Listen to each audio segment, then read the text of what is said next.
Bienvenue sur Télé Boomers, la télé des 50 ans plus. Et alors, le but de l'émission, c'est de présenter des gens qui se sont accomplis après 50 ans, qui ont un parcours de vie très intéressant et qui sont des gens très inspirants. Nous allons interviewer des gens très connus, des illustres inconnus aussi. Mais aujourd'hui, nous avons le plaisir de recevoir Mme Ruth Vachon, qui est très connue puisque c'est la présidente du Réseau des femmes d'affaires du Québec. Bonjour. Merci de m'accueillir. Oui. Alors, Ruth Vachon, non seulement vous êtes présidente directrice générale du Réseau des femmes d'affaires du Québec, je suis obligée de prendre mes notes parce que vous avez fait tellement de choses. Vous avez cumulé 30 ans d'expérience en entrepreneuriat. Vous avez eu des missions commerciales au Canada, aux États-Unis, en Europe et en Afrique. Et vous avez mis en œuvre le comité Avisé 50+1 et la table de la relève qui est respectivement à l'origine du programme Développement économique féminin et surtout le réseau des jeunes femmes d'affaires du Québec. Alors vos 4 mots principaux sont entraide, collaboration, inclusion et prospérité. J'ai envie de vous dire, waouh, Ruth Vachon, j'ai envie de vous dire bravo. Et j'aimerais beaucoup savoir, puisque ici nous parlons des 50 ans et plus, j'aimerais beaucoup connaître l'histoire du virage que vous avez pris à 50 ans.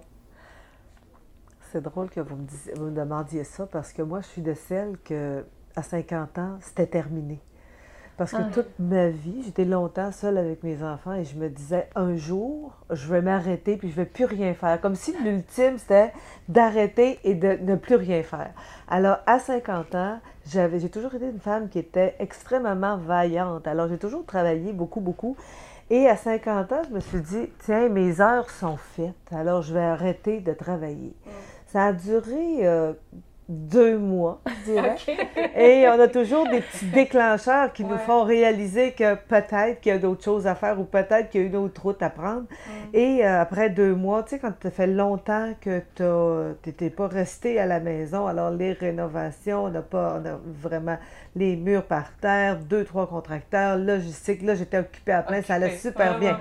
Et après que les rénovations ont été terminées, là, je me disais, OK, qu'est-ce qu'on fait? On fait le grand ménage, après on recommence à faire le grand ménage, tu sais? Puis là, je disais, OK. Et là, je me suis rappelée de ma collègue ici, Paris, qui me disait, tu sais, Nicole, au réseau, elle aimerait partir, mais elle voudrait vraiment le laisser à quelqu'un. Puis je disais, non, moi, quand je vais arrêter pour de bon. Et là, je l'ai rappelée, puis j'ai dit, écoute, je pense que je trouverais ça intéressant. Mais mon déclencheur dans ça, ça a été un soir, je suis assise chez moi, je suis en train de manger avec mon conjoint, puis je lui dis, chérie, aujourd'hui, j'ai tout nettoyé l'armoire des plats de plastique. Et en disant ça... Quelle réalisation! Oh my God! Là, en disant ça, j'ai fait, je pense que c'est la dernière fois que je te dis ça, je vais essayer de trouver autre chose. Alors, c'est là que j'ai appelé Paris, et ça a été enclenché, et 3 mois après, là, j'étais rendue au Réseau des femmes d'affaires du Québec. Je ne savais pas ce que je venais faire, mais ça a été aussi une prise de conscience sur, tu sais, toute ta vie, tu bâtis des choses en te disant, pourquoi je fais ça? Pourquoi j'ai fait ça? Pourquoi je me suis acharnée au Saguenay à vouloir apprendre l'anglais alors que personne, c'était un souci? Et toute ta vie, tu bâtis pour t'apercevoir que tu bâtissais pour ce que tu avais le désir d'accomplir plus tard. Mais moi, c'était purement intuitif parce que quand je suis arrivée ici au réseau, je me disais, mais qu'est-ce que je viens faire? Qu'est-ce que je viens apporter finalement? C'est ça, oui? Oui, qu'est-ce que je viens faire? C'était un réseau qui, pour moi, était beaucoup à reconstruire parce que la vision... Ma vision à moi est une vision qui est très, très, très entrepreneuriale, alors qu'on avait plutôt développé un esprit pour les femmes exécutives, pour les professionnels. Et moi, je voyais plein de changements à faire, plein de renouveaux. Alors, tu sais, pour ça, j'ai toujours les manches comme ça, prêtes à les relever. Là. Et ça m'a amené dans des défis. Pour les 6 premiers mois, je me disais, bon, qu'est-ce que je viens faire? Et à un moment donné, je reçois un téléphone du bureau de la ministre Saint-Pierre, qui était ministre de la Condition féminine dans ce temps-là, et qui me dit, je vous appelle de la part de Mme Saint-Pierre, on a entendu parler de vous, et vous savez, il y a un programme qui existe à travers le Canada, à travers le monde, mais plus spécifiquement aussi au Canada depuis quelques années, et ça s'appelle le WeConnect International, la diversité des fournisseurs. Alors, moi, je dis, diversité. Ouais, c'est quoi ça, le gars me ouais? répond. Ben, vous savez, c'est les Autochtones, les minorités visibles, les handicapés et les femmes. Je fais, ben, dans le lot, on devrait être pas pire. Je pense qu'on va s'essayer. Et ça a vraiment été un élément déclencheur. Je me suis mis à chercher et à fouiller, mais c'était quoi la diversité des fournisseurs? Et il y a 6 ans, on n'entendait presque pas parler. Et j'ai vraiment découvert que c'était un créneau de rêve qui était offert aux femmes pour créer des opportunités qui étaient à la mesure de leur capacité. Alors, mais c'est quoi? C'est un programme de... C'est un programme qui est suite à une réalité que les femmes représentent seulement 1% dans les marchés des grandes chaînes d'approvisionnement. Ça veut dire que les grandes entreprises de par le monde consacrent seulement 1% de leurs achats auprès des entreprises qui appartiennent à des femmes. Alors moi, ça m'a touchée énormément parce qu'on parle beaucoup de la gouvernance et on parle des 10% des femmes qui siègent sur les CA, on parle des 24% dans les exécutifs, mais de ce phénomène-là, on n'en parle pas alors que ce sont les entrepreneurs qui sont le moteur de ton économie. Et je me disais, si on représente 1%, mais on fait quoi? Alors, toute notre pensée, toute notre vision à partir de ce moment-là, c'est développée dans ce sens-là et à partir de cette même idée-là. Maintenant, ça fait boule de neige parce que on a des résultats extraordinaires avec des femmes qui vont chercher des contrats avec des entreprises qu'elles n'auraient jamais soupçonnées. Alors, pour nous, c'est vraiment...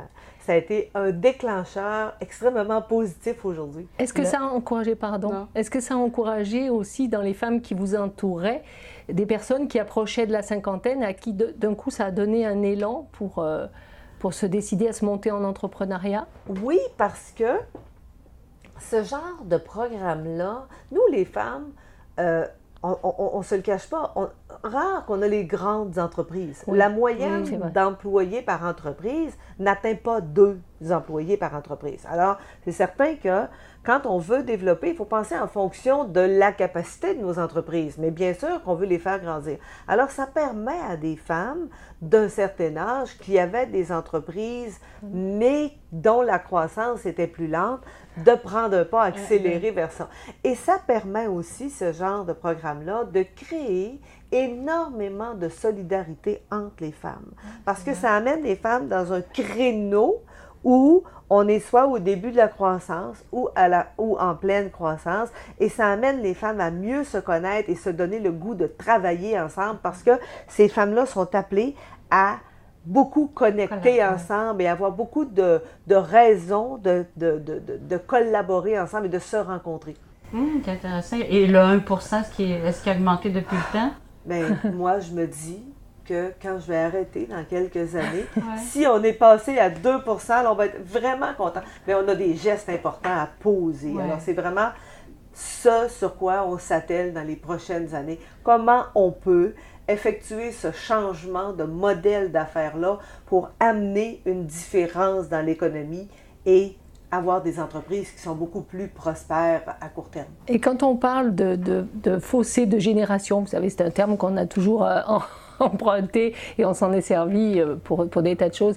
Est-ce que c'est quelque chose qui se résorbe? Est-ce qu'aujourd'hui, la femme qui mène une entreprise à 50 ans et plus est à peu près égalité dans son envie de travailler à la jeune femme de 20 ans qui monte aussi son entreprise? Moi, je ne vois pas de différence. D'accord. Ce que je vois dans nos groupes qui se créent suite à cette certification-là qu'on accorde à ces entreprises-là, c'est vraiment ce que je disais tantôt, un esprit de solidarité. Et on dirait que les femmes de 50 ans n'ont plus 50 ans, puis les femmes de 20 ans ont 30 ans. Alors, ça amène... Oui, on a vu cette année, on est allé...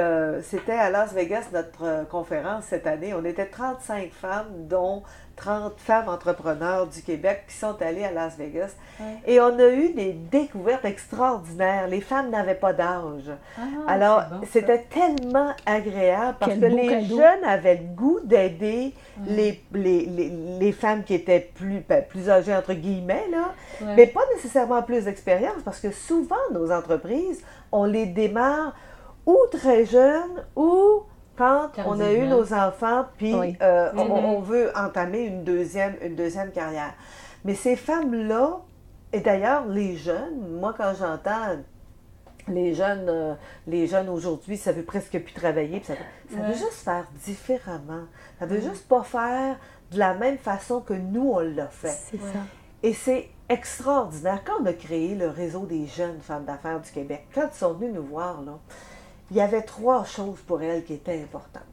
Est-ce que vous pouvez nous présenter des modèles inspirants?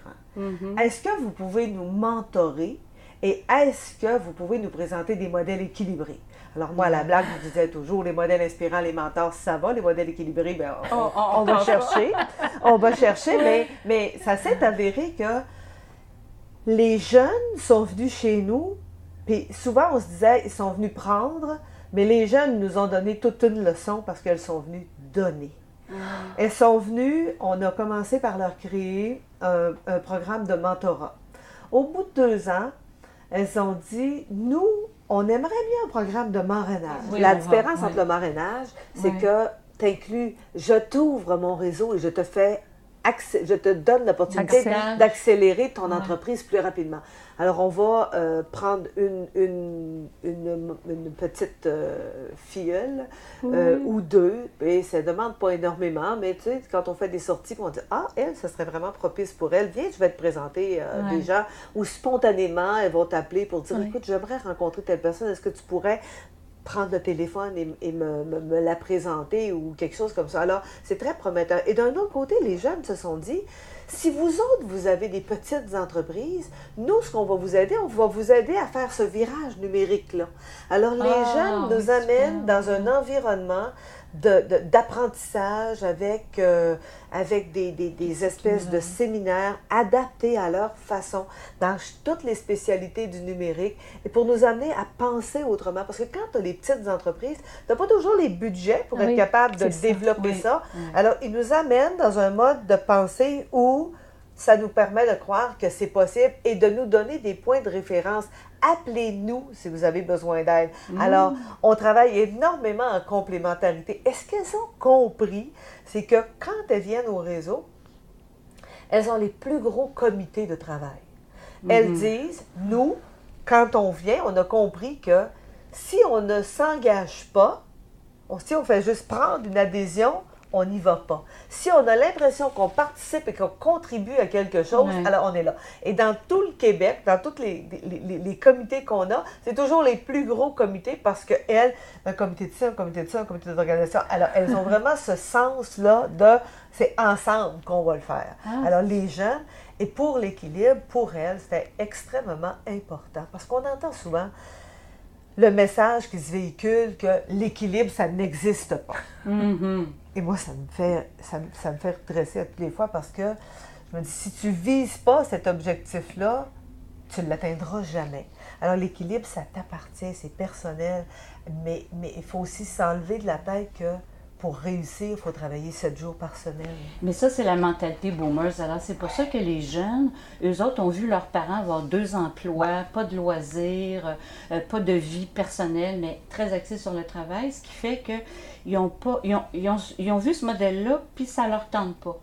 OK, d'avoir ça. Fait qu'eux autres, ils cherchent davantage l'équilibre dans leur vie pour travail, mais du temps pour moi aussi. C'est ça. Puis vous, vous nous avez dit que vous avez réussi à faire ça. Ce n'est pas le modèle qu'elles veulent reproduire. Oui, c'est Ils ont vu leur mère faire ça et elles disent, non, nous, on veut travailler, on veut réussir, on veut travailler différemment et on veut aussi avoir une vie. Alors moi, je suis vraiment de celle qui dit, un leader, si tu es là pour montrer l'exemple, alors si l'exemple que tu donnes, c'est de montrer le déséquilibre, c'est aussi ce que tu vas semer autour de toi. Tout à fait. Et moi, les gens trouvent ça drôle parce que parfois, ils m'appellent le vendredi soir et je réponds, ce que tu as à me dire, est-ce que ça pourrait attendre à lundi matin, 8 heures? Si la réponse c'est oui, tu as ta réponse, on se reparlera lundi matin. Et parfois, tu l'as le temps pour jaser, mais c'est que si tu ne prends pas l'habitude de le dire et de le montrer, comme quand les gens disent, Ruth, on va faire un camp la fin de semaine. Non, je travaille la semaine. La fin de semaine à 5 heures, ça appartient à mon conjoint et à ma famille. Parce que tu travailles déjà, quand on a le genre de vie qu'on fait, le vendredi, tu as fait 60-65 heures dans ta semaine. Je pense que c'est assez. Peut-être te ressourcer autrement et ton équilibre, tu ne peux pas le prendre en ayant juste une concentration, le travail. Non, il faut avoir des limites. Ouais. Exactement. Moi, des fois, je ris la fin de semaine parce que je me dis, si les gens me voyaient, ils diraient « Oh mon Dieu, c'est vraiment pas la femme de semaine. Je m'en vais dans le bois, je m'en vais aux champignons, je m'en vais cueillir, je cueille tous mes bleuets, mes petits fruits, mes affaires, je fais mes confitures. Moi, mon secret, la coupure, c'est pas à la maison. À la maison, j'ai de la difficulté à couper. Moi, c'est au chalet. Alors, la fin de semaine, même si mon chalet est très loin, de mai à octobre, j'y vais toutes les fins de semaine parce que ça me permet de couper, d'être avec mes petits-enfants, d'avoir une vie de nature, de pêche, de quoi que ce soit, mais une autre vie en parallèle que des fois les gens disent « Ah, toi, tu fais ça. Ouais, moi, je fais ça. » Puis il y a un sentiment de culpabilité aussi. Hein. Souvent, on nous a appris, la société nous a appris que les femmes, il fallait que ça travaille tout le temps, puis que si on se donnait du temps pour nous, il y avait une petite culpabilité derrière ça. Alors, c'est bien que savez-vous comment on réussit un petit lâcher-prise à la fois? Oui, c'est vrai. Un après l'autre. C'est ça, un après l'autre. Puis tu t'aperçois que le plaisir que tu as et la force que tu vas rechercher en faisant ça, ça te régénère tout le temps. Oui. Alors, ça vaut la peine. Ça vaut vraiment la peine de le faire. Et c'est l'équilibre. Ça, pas pour rien que ça s'appelle l'équilibre. Hein? Mais c'est ça le truc. Ah, c'est bon, ça. C'est un truc à justement apprendre. Un pas à la fois. Ouais, un petit lâcher-prise à la fois. Parce que c'est vrai qu'on a tendance à se sentir coupable.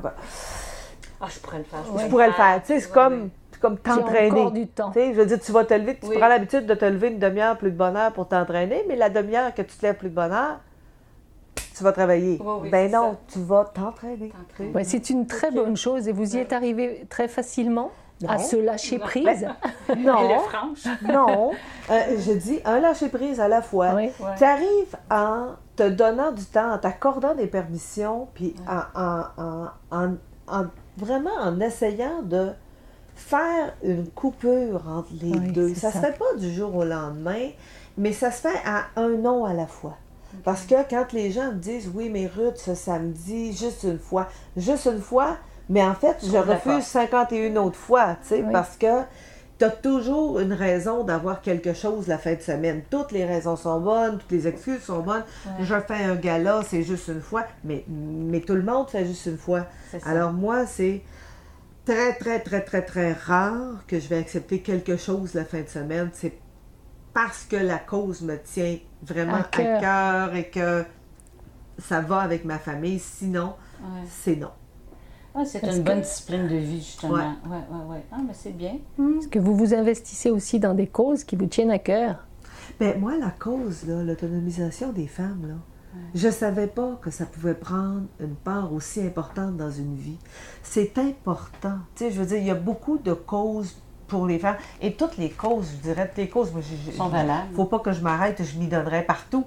Mais toutes les causes sont valables. Mais plus tu vas rendre tes femmes riches, plus ton économie va être riche. Les femmes sont généreuses. Hein? Les femmes, on dit tout le temps que les femmes redistribuent à peu près 80% de leurs revenus dans un environnement qui est très, très près de chez elles. Alors, si quand tu donnes de l'argent à une femme, t'enrichis une femme, t'enrichis automatiquement ta communauté. C'est ça. Alors, c'est payant de donner à une femme parce que tu vas presque tout retrouver dans ton portefeuille le lendemain. On a un petit fonds maternel. J'aime tellement ce que vous dites, là, ça me fait « Waouh !» Merci. Je suis beaucoup. Vous êtes très inspirante, en tout cas, Mme Vachon. Hein? Vraiment, là, vous êtes un beau modèle de femme. Merci beaucoup. Puis bravo pour tout ce que vous avez fait, puis l'ensemble de votre œuvre. Puis je pense que c'est juste, vous avez amorcé quelque chose. C'est ça qui va passer, puis votre décontraction, puis on sent à travers vous le naturel avec lequel vous faites tout ça. Rien n'est préparé, c'est vraiment naturel, vous donnez du ventre, on va dire. Quand on se lève le matin pour faire ce qu'on aime, oui, c'est vrai. Tout le temps, on n'a pas l'impression de travailler, mais c'est extraordinaire. On sent une générosité de son être, tout à fait. Finalement. Oui. Ben, merci beaucoup. Merci beaucoup. Ça a été un plaisir de vous rencontrer, en tout cas. Oui. Bonne continuité. Merci.